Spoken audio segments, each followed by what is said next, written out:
बहुत बहुत धन्यवाद, हार्दिक धन्यवाद।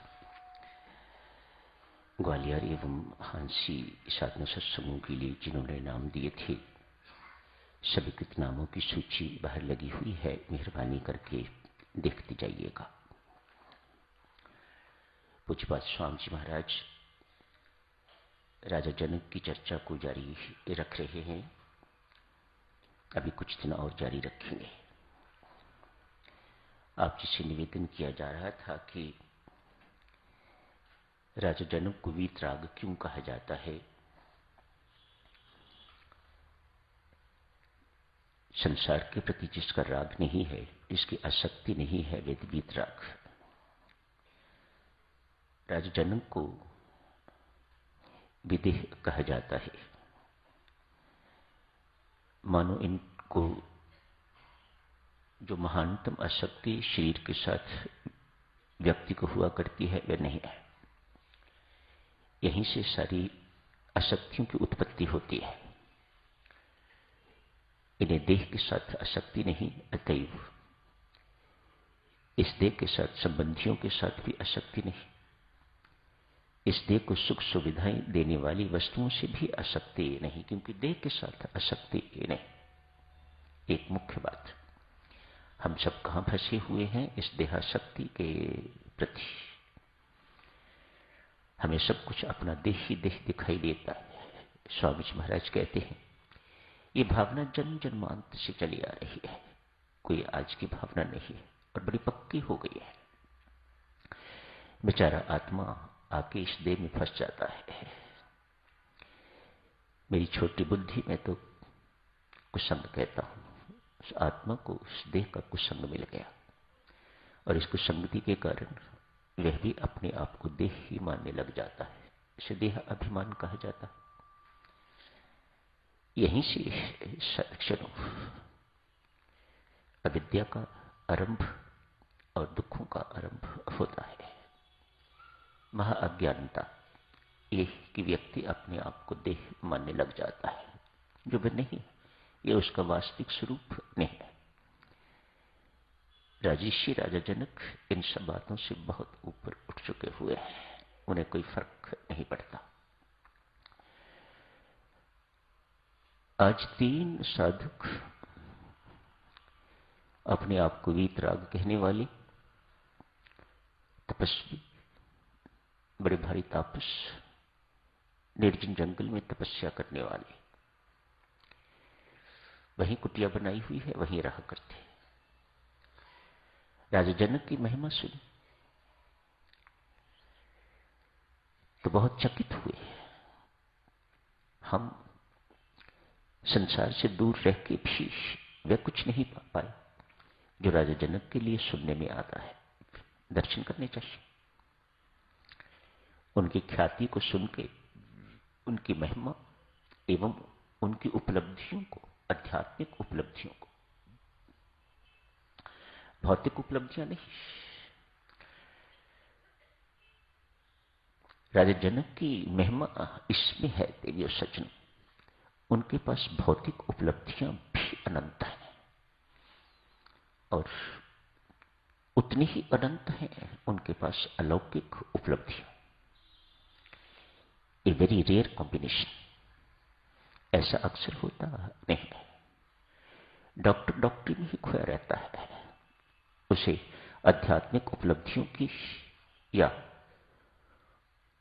अध्यात्म में उन्नति की कोई चिंता नहीं हुआ करती। अपने जीवन को सफल बनाने की कोई चिंता नहीं है। एक डॉक्टर को इसी बात की चिंता है कि उसकी डॉक्टरी किस प्रकार से फ्लरिश होनी चाहिए, किस प्रकार से उसका कामकाज बढ़ना चाहिए, किस प्रकार से उसकी ख्याति और बढ़नी चाहिए, इत्यादि इत्यादि।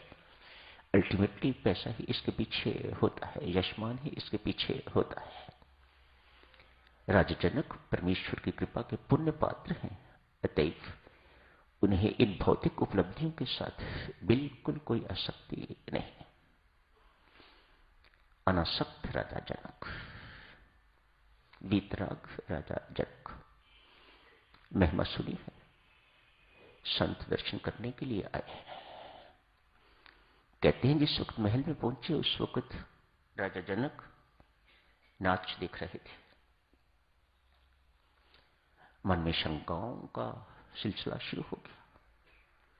बहुत सुन के आए थे हम तो, ये तो नाच गाने में व्यस्त है।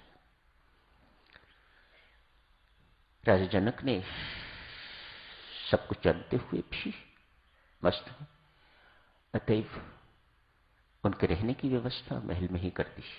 आप महल में ही रहिए। नहीं नहीं, हम वीतराग हैं, हम महल में नहीं रहते, हमें ये नाच गाना अच्छा नहीं लगता, हमें नहीं देखना ये सब कुछ, हम तो कुटिया में रहने वाले हैं। राजा जनक ने उनकी वैसी ही व्यवस्था कर दी जैसा वे चाहते थे। हुक्म ही तो करना था ना, राजा जनक मालिक है। आपने नौकरों को हुक्म किया इनकी कुटिया जल्दी से जल्दी तैयार कर दी जाए, इनकी रहने की व्यवस्था वहां। राजा जनक देखो सच, देखो ये है वास्तविक आध्यात्मिक उपलब्धि। भौतिक किसी चीज की कमी नहीं, आध्यात्मिक किसी चीज की कमी नहीं। उसके बाद भी राजा जनक इतने विनम्र हैं, ये सर्वोच्च उपलब्धि है। कहते हैं उन तीनों के दर्शनार्थ राजा जनक रोज रथ पर जाया करते हैं। राजा जनक जाते हैं, जाके उनसे उपदेश सुनते हैं, तरह तरह का उपदेश वे संत करते हैं। उन्हें माया मोह से रहित रहने के लिए उपदेश देते हैं। राजा जनक मुस्कुरा देते हैं। उपदेश ग्रहण करने के लिए, शब्द कैसे हैं, उपदेश ग्रहण करने के लिए राजा जनक उनके पास रोज दर्शनार्थ जाते हैं। तरह तरह की चर्चा होती है। आज चर्चा चल रही थी पदार्थों की नश्वरता पर। राजा जनक जैसा व्यक्ति उनका उपदेश सुनने के लिए, उनसे आशीर्वाद प्राप्त करने के लिए रोज रथ पर आते हैं, तन्मय होकर बैठते हैं, तो वक्ता को अभिमान न आए, ये कैसे हो सकता है? अतएव ये तीनों के तीनों अभिमान के शिकारी हो गए हुए हैं, अभिमान की पकड़ में आगे हुए हैं। आज चर्चा का विषय पदार्थों की नश्वरता। उसी वक्त किसी व्यक्ति ने आके कहा, महाराज कुटिया में कोई ऐसा जानवर आ गया हुआ है, वह सब सामान उठा के तो ले जा रहा है। भागे उठे संत, देखा जो कुछ भी था थोड़ा बहुत वो तो ले गए, लेकिन लंगोट जो कल पहनना था, चिंता तो उसकी थी ज्यादा, कल क्या पहनेंगे, तो उसे उठाया तो उनने जरूर, लेकिन जमीन पर ही फेंक गए। प्रसन्न हुए, उचित स्थान पर अपने लंगोट को डाल के जो कुछ भी करना था पुनः आ गए। राजा जनक प्रतीक्षा कर रहे हैं। महानता के बाद महानता देखिए, राजा जनक उन तीनों की प्रतीक्षा कर रहे हैं। चर्चा फिर जारी हुई।